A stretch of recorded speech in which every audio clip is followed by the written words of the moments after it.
Hello दोस्तों, आज लेकर आई हूँ फ्रिज में रोटियों को स्टोर करने का तरीका।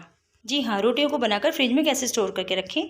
दोस्तों, आज से पहले आपने बहुत सारी चीज़ों को स्टोर करके रखा होगा, लेकिन क्या आपने कभी रोटियों को स्टोर करके रखा है? बहुत ही अमेजिंग सी वीडियो है दोस्तों, आप पूरी वीडियो को ध्यान से देखिए। और अगर आज का वीडियो जरा भी पसंद आए तो वीडियो को एक लाइक जरूर कर दीजिए।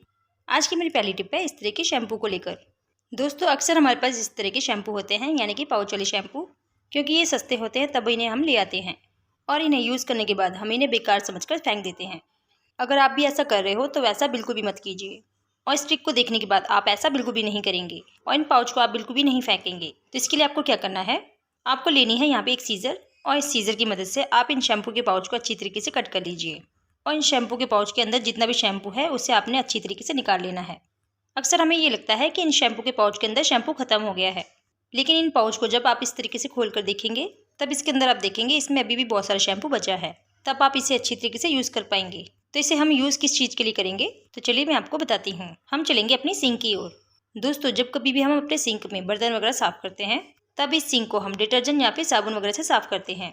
लेकिन अक्सर आपने देखा होगा जब काफ़ी साल हो जाते हैं तब धीरे धीरे करके इस सिंक की चमक खत्म हो जाती है।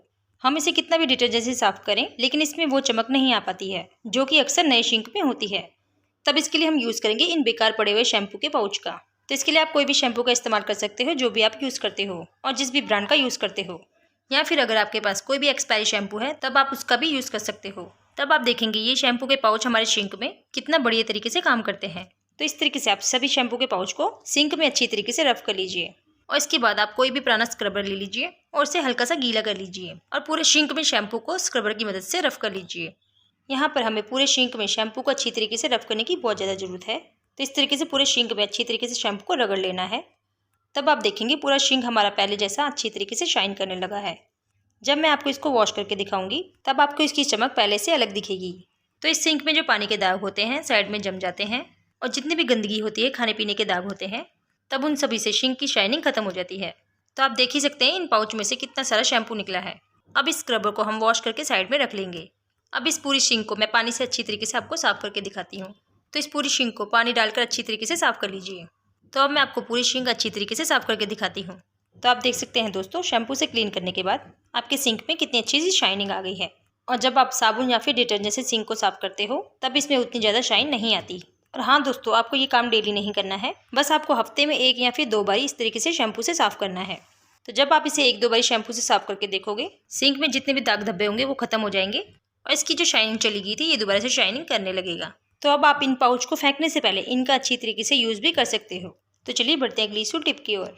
दोस्तों, रोटियां तो हम सभी के घर में डेली ही बनाई जाती हैं, लेकिन अक्सर आपने एक चीज़ जरूर नोट की होगी, जब कभी भी हम रोटियों को इस तरीके से रख देते हैं तब इन रोटियों में सबसे नीचे वाली जो रोटी होती है वो गीली हो जाती है, जिसकी वजह से नीचे वाली पूरी रोटी खराब हो जाती है और इसे हम यूज़ नहीं कर पाते हैं, तब उसे हमें फेंकना पड़ता है। तो इसके लिए एक छोटी सी ट्रिक बता रही हूँ जिससे आपकी रोटी कभी भी खराब नहीं होगी। तो इसके लिए आप ले लीजिए इस तरह की क्लॉथ पिन, यानी कि कपड़े सुखाने वाली चिमटियाँ, और इसके ऊपर कोई भी किचन टॉवल या फिर कोई भी सूती कपड़ा ले लीजिए और इसके ऊपर रख दीजिए। और इसके बाद आप इस कपड़े के ऊपर अपनी रोटियों को रख दीजिए। अगर आप इसके अंदर क्लॉथ पिन नहीं रखना चाहते तब इसके अंदर आप कोई भी छोटी सी प्लेट रख दीजिए, और अगर आपके पास स्टैंड है तो आप उसे भी रख सकते हो। और इसके बाद आप रोटियां रखेंगे तब आप देखेंगे कि आपकी कोई भी रोटी नहीं खराब होगी और सभी रोटियों को आप अच्छी तरीके से यूज़ भी कर पाओगे। और बहुत ही ज़रूरी बात, कभी भी आपको कैसरोल के अंदर गर्म रोटियां नहीं रखनी चाहिए। जब इन रोटियों की हल्की सी भाप निकल जाए उसके बाद आप इन रोटियों को रखें, तब आप देखेंगे आपकी एक भी रोटी खराब नहीं होगी। तो आई होप आपको ये ट्रिक भी पसंद आई होगी। तो चलिए बढ़ते हैं अगली यूज़फुल टिप की ओर। अगला टिप है दोस्तों फ्रीजर को लेकर। अक्सर दोस्तों आपने देखा होगा फ्रीजर के अंदर बहुत ही बड़ा बर्फ़ का पहाड़ बन जाता है और उसमें से बर्फ़ की ट्रे या फिर और कोई सामान निकालना बहुत ज़्यादा मुश्किल हो जाता है। तो इसके लिए बहुत ही ज़्यादा यूज़फुल ट्रिक लेकर आई हूँ जो आपको बहुत ही काम आएगा। तो इसके लिए फ्रीजर के अंदर जितना भी सामान है उसे पहले अच्छे से निकाल दीजिए। तो इसके बाद आप ले लीजिए थोड़ा सा नमक, और नमक लेने के बाद आप क्या कीजिए, फ्रीजर के अंदर चारों तरफ इस तरीके से डाल दीजिए। और नमक डालने के बाद आपको अच्छी तरीके से इस नमक को रफ करना है और अच्छी तरीके से चारों ओर फैला देना है। तो दोस्तों, कई बार क्या होता है, जब भी हम इसमें से फ्रीजर में से कोई भी सामान निकालते हैं तब हमारे हाथों में बहुत ज़्यादा दर्द होता है, क्योंकि वो चीज़ फ्रीजर में जम जाती है और उसे निकालना भी बहुत ज़्यादा मुश्किल हो जाता है। तब उसके लिए आप इस ट्रिक को यूज़ कर सकते हो और आप देखोगे जो भी सामान आप इसमें ट्रे वगैरह या फिर और कोई सामान रख रहे हो वो बिल्कुल भी नहीं चिपकेंगे। तो ये ट्रिक बहुत ही यूज़फुल है दोस्तों, आप इसे एक बार जरूर ट्राई कीजिए। मैं भी इसे ऐसे ही यूज़ करती हूँ और एक बार आप भी इसे ऐसे ही यूज़ कीजिए, और यूज़ करने के बाद आप मुझे कमेंट करके जरूर बताइएगा कि आपको ये ट्रिक कैसी लगी। तो चलिए बढ़ते हैं अगली यूजफुल टिप की ओर। दोस्तों अगली ट्रिक मेरी यहाँ पे रोटियों को लेकर है और ये टिप महिलाओं और बैचलर्स के लिए बहुत ही यूजफुल टिप है। दोस्तों रोटियां हम सभी के घर में डेली ही बनती हैं, लेकिन अक्सर क्या होता है जब कभी भी हम 2-3 दिन के लिए कहीं बाहर जाते हैं या फिर कई लेडीज़ ऑफिस वगैरह जाती हैं, तब आप उस टाइम पे इस ट्रिक को यूज़ कर सकते हो, क्योंकि बच्चे पीछे घर पे अकेले होते हैं। तो ऐसे में बच्चे बाहर का खाना खाएं, ऐसा बिल्कुल सही नहीं होता है। लेकिन इस तरीके से हम 4 से 5 दिन तक फ्रिज में स्टोर करके रोटी को रख सकते हैं। ये सुनने में थोड़ा अजीब लगेगा दोस्तों, लेकिन इस तरीके से जब कभी भी हम इमरजेंसी में कहीं जा रहे हों और हमारे पीछे से जो हमारे फैमिली मेम्बर होते हैं उन्हें बाहर का खाना खाना नहीं पसंद होता है, तब उस टाइम पर आपको ये ट्रिक बहुत काम आने वाली है। या फिर कभी आप कहीं सफ़र में जा रहे हो तब भी आप इस तरीके से रोटी को स्टोर करके लेके जा सकते हो। तो इन रोटियों को स्टोर करने के लिए हम क्या करेंगे, आप ले लीजिए यहाँ पे कोई भी जिप लॉक वाला बैग, और अगर आपके पास कोई भी जिप लॉक वाला बैग नहीं है तो इस तरीके से पॉलीथीन का भी यूज़ कर सकते हो। ऐसी पॉलीथीन हम सभी के घर में आराम से मिल जाती हैं। और आप इस तरह की कोई भी नई पॉलीथीन ले लीजिए और इन रोटियों को इसके अंदर डाल दीजिए।